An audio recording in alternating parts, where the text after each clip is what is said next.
Welcome to the Salmon Runs YouTube. Enjoy the video. In this video, I will explain how to make an affidavit for caste validity. First, understand its purpose, which is to legally affirm your caste status.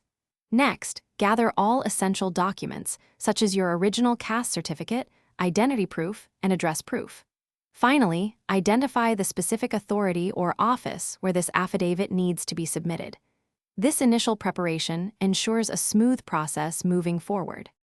When drafting your affidavit, begin by including your full name, current address, and the specific caste you belong to. It's crucial to clearly state that all information provided is true and accurate to your knowledge. Remember to explicitly mention the exact purpose for which this affidavit is being prepared.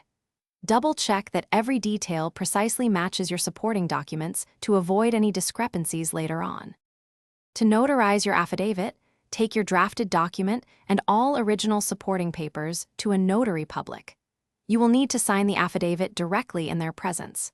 The notary public will then officially attest the document using their unique seal and signature, confirming its authenticity.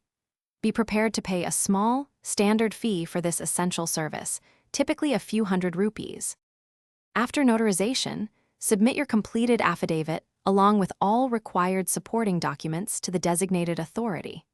Always make sure to keep at least one copy of the entire submission, including the notarized affidavit, for your personal records.